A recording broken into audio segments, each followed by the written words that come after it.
Hi all எல்லாரும் எப்படி இருக்கீங்க? Happy Sunday to all. இன்றைக்கி என்ன விலாகுன்னா ஒரு ஷாப்பிங் விலாக் தான். ஆக்சுவலி பார்த்தீங்கன்னா 2 ஷாப்பிங் விலாக், ஒரு லாங் வீடியோ தான். கொஞ்சம் அட்ஜஸ்ட் பண்ணிக்கோங்க.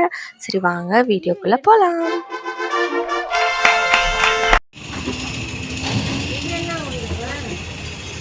இந்த விலாக் கிருஷ்ண ஜெயந்தி அன்றைக்கி எடுத்தது. ஆக்சுவலாக பார்த்திங்கன்னா ரீசெண்ட் டேஸாக தான் இந்த கிருஷ்ண ஜெயந்தி, வரலக்ஷ்மி நோன்பு அந்த மாதிரி நிறைய அக்கேஷன்ஸ் வந்து நம்ம இவ்வளோ செலிப்ரேட் பண்ணுறோம். ஏன் விநாயகர் சதுர்த்தி கூட சில வந்து ரீசெண்ட் டேஸாக தான் வாங்கி வைக்கிற மாதிரி எனக்குள்ள ஒரு ஃபீலிங். ஏன்னா முன்னெல்லாம் கொழுக்கட்டை பண்ணுவோம், விநாயகருக்கு படைப்போம், அவ்வளோதான்.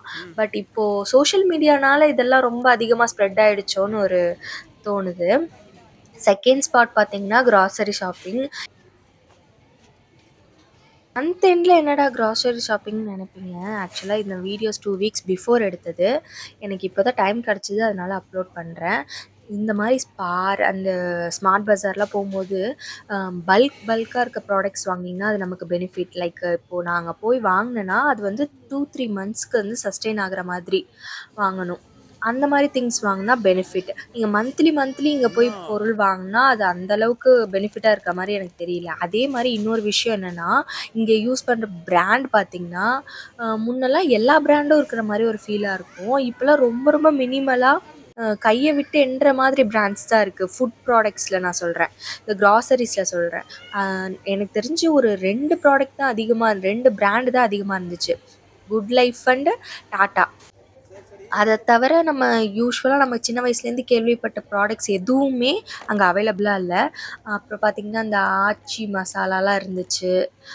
அது இதை விட பெரிய ஷாக்கிங்கான விஷயம் என்னென்னா, எங்களுக்கு வந்து சீரக சம்பா பிரியாணி தான் பிடிக்கும். நான் லூஸில் வாங்குவேன் இப்போது. அங்கே போய் பார்த்தா 267 ருபீஸ் பர் கேஜி போட்டிருந்தாங்க சீரக சம்பா. அப்படியே ஷாக் ஆகிட்டோம். அதனால 67 ருபீஸ் போட்டிருந்தாங்க பாஸ்மதி ரைஸ் லூஸில். ஸோ அதை வாங்கிட்டு அப்படியே எனக்கு ஞாபகம் இருக்க திங்ஸ் எல்லாம் வாங்கிட்டு அங்கேருந்து பில்லை போட்டு கிளம்பியாச்சு. ஆக்சுவலாக பிளான்லேயே இல்லாதனால பைக்கில் வந்திருந்தோம். கொஞ்சம் கஷ்டமாக தான் இருந்துச்சு. பட் எப்படியோ என் கணவரின் திறமையால் அட்ஜஸ்ட் பண்ணி எடுத்துகிட்டு வீட்டுக்கு போயாச்சு. வீட்டுக்கு போனதுக்கப்புறம் லன்ச் செஞ்சு சாப்பிட்டுட்டு அதுக்கப்புறமா கிருஷ்ண ஜெயந்திக்காக ப்ரிப்பரேஷன் ஸ்டார்ட் பண்ணியாச்சு. அங்கே தான் நடந்துச்சு பெரிய கூத்து. 3 hours later.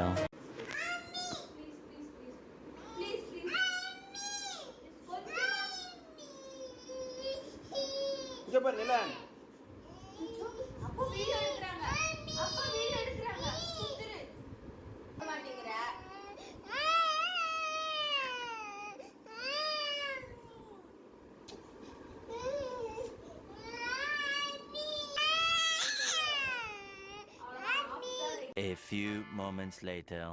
நீண்ட நேரம் போராட்டத்துக்கு அப்புறம் எப்படியோ இந்த லுக்கு கொண்டு வந்துட்டோம். வடையை கொடுத்து அவன் வாயை அடைச்சாச்சு.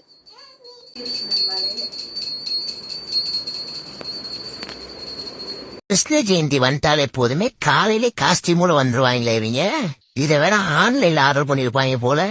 நமக்கு இது வேற கொடை. இதென்ன புல்லாங்குழலா? அதை கொடுங்க முதல்ல.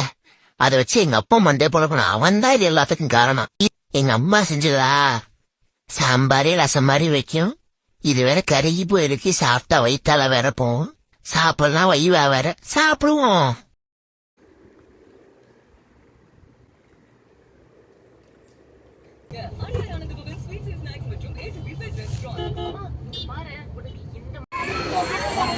அது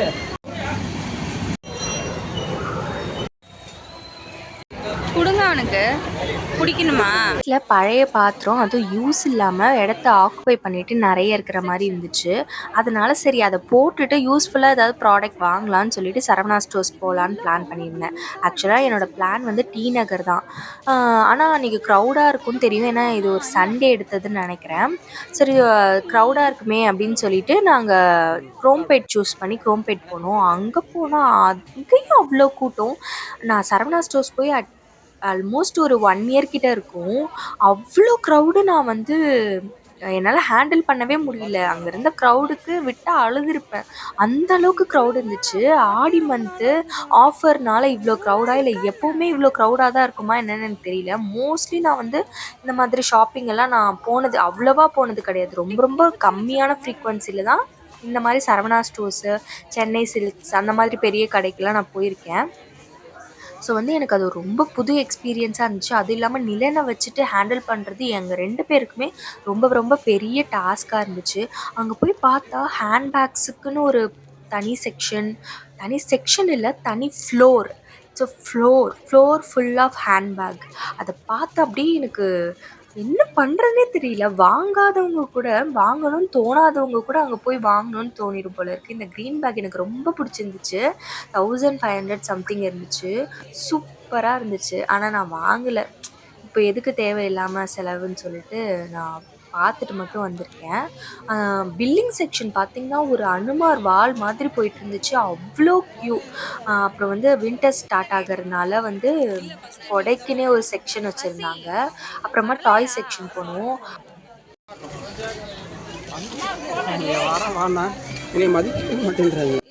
என்னன்னா, நம்ம ஒரு இடத்துல நின்று ஒரு ப்ராடக்ட் பார்த்தோன்னா பின்னாடி ஒரு 4 பேர் நிற்கிறாங்க க்யூ ஆட்டம். எக்ஸ்கியூஸ்மின்னு சொல்லிட்டு. ஸோ எதையுமே நிம்மதியாக பார்க்க முடியல. இருந்தாலும் நம்ம வந்த வேலையை முடிச்சுட்டு தானே போகணும்னு சொல்லிட்டு அழகாக வந்து டாய்ஸ் நிலனுக்கு கொஞ்சம் வாங்கிட்டு நான் வந்து பாத்திரம் எடுக்கணுங்கிறது தான் பிளான். ஸோ வந்து எஸ்கலேட்டரில் போனதுனால ஒவ்வொரு ஃப்ளோராக சுற்றி பார்த்துட்டே போனோம். அது 8th ஃப்ளோர். ஸோ வந்து எல்லா ஃப்ளோரையும் ஆல்மோஸ்ட் கவர் பண்ணிட்டோம். ஆனால் ரொம்ப க்ரௌடு. என்னால் ஃபுல்லாக எதுவும் பார்க்க முடியல. டாய் செக்ஷனில் ரொம்ப க்யூட்டாக இருந்துச்சு. இப்போல்லாம் டாய்ஸ் இருக்கான்னு அங்கே போய் தெரிஞ்சுது. நிலனுக்கு சிம்பிளாக வாங்கினேன். ஏன்னா அவன் வந்து 2 டேஸில் எல்லாத்தையுமே உடச்சிடுவான். ஸோ வந்து அதனால் சிம்பிளாக 2 டாய் மட்டும் வாங்கிட்டு டாய் செக்ஷன்லேருந்து கிளம்பியாச்சு. என்னது?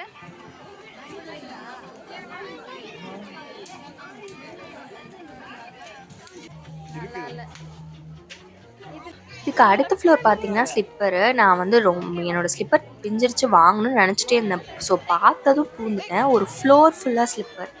ஒன் சைட் ஃபுல்லாக கேர்ள்ஸ்க்கு, இன்னொரு சைட் ஃபுல்லாக ஜென்ஸ்க்கு. சூப்பராக இருந்துச்சு. ஆனால் எதையுமே ஃபுல்லாக பார்க்க முடியல. நான் இவ்வளோ ஸ்லிப்பர்ஸை ஒரு ஃப்ளோர் ஃபுல்லாக பார்த்தா எனக்கு அது ரொம்ப டிஃப்ரெண்ட்டாக ஃபீல் ஆச்சு. ஸோ சட்டில்டாக எனக்கு என்ன வேணுமோ அதை மட்டும் டக்குன்னு பார்த்துட்டு, ஏன்னா பில்லிங்க்கு நம்ம வந்து கிட்டத்தட்ட ஒரு 15 to 20 மினிட்ஸ் ஸ்பெண்ட் பண்ணோம். நிலனை ஹேண்டில் பண்ணோம். ஸோ எல்லாத்தையும் முடிச்சுட்டு மேலே போய் ஒரு கிரில் பேன் மட்டும் வாங்கிட்டு அதுக்கு வந்து கூப்பன் தரேன்னு சொன்னாங்க. அதுக்கு க்யூவில் நின்னா கடைசியில் கிரில் பேனுக்கெல்லாம் நாங்கள் தரமாட்டோம்னு சொல்லிட்டான். அந்த காண்டில் அப்படியே வீட்டுக்கு வந்தாச்சு. நாளைக்கு இன்னொரு வீடியோவில் பார்க்கலாம். பாய்.